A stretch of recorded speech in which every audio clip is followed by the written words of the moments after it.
A palavra do Senhor diz: se o Senhor não edificar a casa, em vão trabalham os que edificam.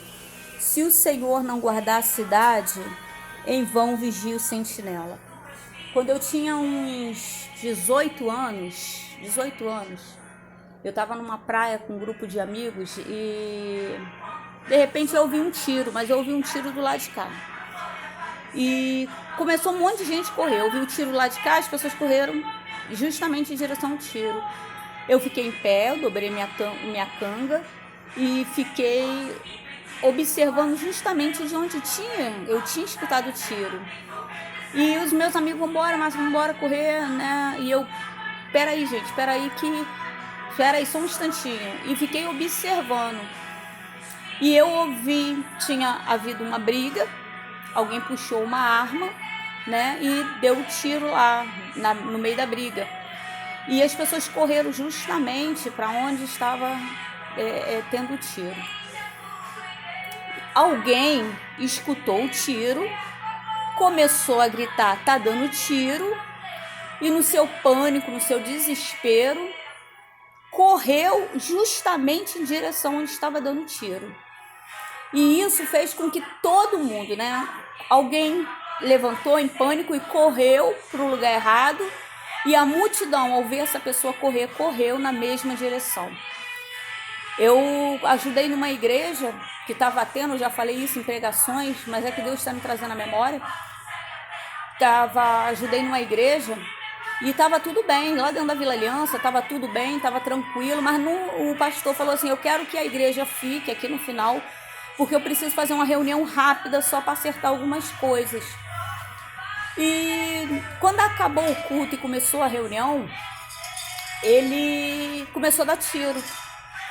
E uma pastora que lá estava, ela se levantou e ela estava na porta, doida para ir embora.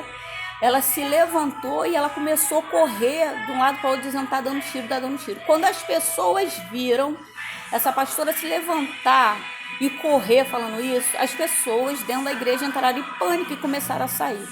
Eu não sei que material que Deus me usou, irmão. Eu sou igual a todo mundo, eu tenho medo. Mas eu não sei, porque desde criança Deus me chamou para ser valente. Quando eu vi as pessoas saindo, gritando, né? O pastor assim parado, porque ela começou a gritar, né? Bem que eu sabia que não era para ter ficado, né? O líder pediu e ela começou a falar. Bem que eu sabia que não era para ter ficado.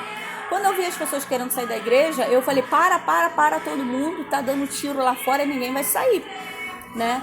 E eu já falei em outras pregações, nós esperamos um pouco o tiro se acalmar. Quando o tiro se acalmou, o irmão Jorge pegou, um irmão que tinha carro, e ele pegava. Eu falei: Jorge, dá para levar esse povo que mora mais para lá? O Jorge encheu o carro.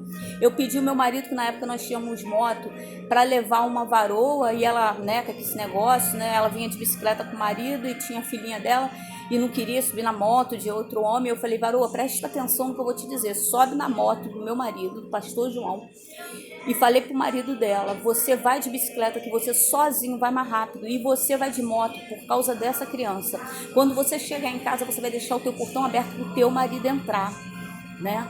E aí o marido dela falou: vai, bem, vai, que assim eu consigo correr mais rápido. Com você e com a neném na bicicleta, eu vou ter que andar devagar. E eu peguei um grupo e eu falei assim: ó, o tiro tá vindo de lá. Então, amor, quando você deixar ela lá, você atravessa a passarela lá do outro lado, não vem me buscar, porque o tiro tá de lá. Eu vou atravessar essa passarela aqui, vou estar em segurança, e você vem pelo outro lado. Então eu andei em direção contrária ao tiro, deixei mais duas irmãs em casa, continuei meu caminho. Eu estava com a minha filha Diana e chegamos. Tudo isso embaixo de oração, tudo isso embaixo de vigiar. Chegou todo mundo em casa são e salvo. O que eu entendo com isso? Quando um líder começa a se desesperar, todo mundo se desespera. Líder sem fé é a pior coisa que tem. Vamos vigiar, irmão. Não tem necessidade. Eu concordo com igreja com mais de 2.000 pessoas fechar? Concordo. Por quê? Porque a maioria das pessoas estão de brincadeira dentro da casa do Senhor. Igreja é lugar de oração, igreja é lugar de buscar. Igreja é lugar de chamar a presença de Deus. O nosso Deus, ele é invisível, mas ele é um Deus presente. Não tem um lugar do mundo onde possamos se esconder de Deus. O próprio Deus fala, não ficará de engano na minha casa. O próprio Deus tira quem está de engano. Então, muitas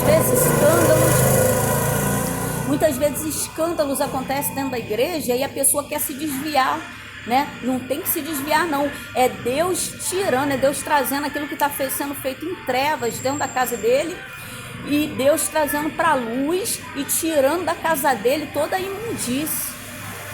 Eu concordo que igrejas grandes, igreja, porque tem muita gente brincando, mas é tempo de orar e de vigiar. Amém? É tempo de orar e de vigiar e buscar a face do Senhor. Tem muita gente morrendo de medo de morrer de coronavírus, mas ainda, deixa eu te falar, ainda tem muita gente morrendo de câncer. Ainda tem muita gente morrendo dentro dos hospitais. Quem não sabe o que é um hospital público não tem consciência de quantas pessoas estão morrendo. Entra com bobeira e são mortas. Tem muita gente morrendo de bala perdida.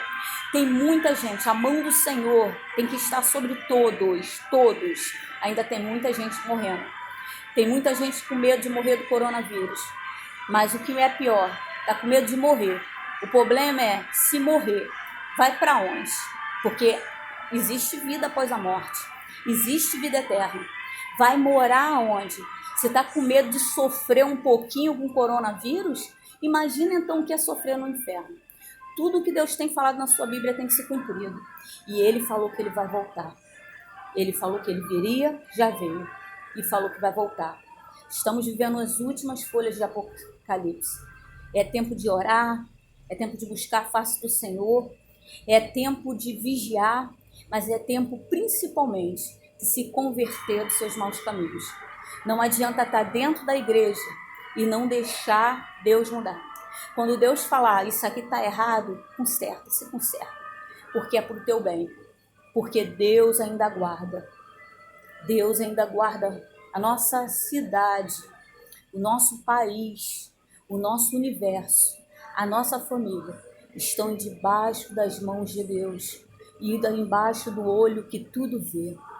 O olho que tudo vê, o ouvido que tudo ouve. Amém?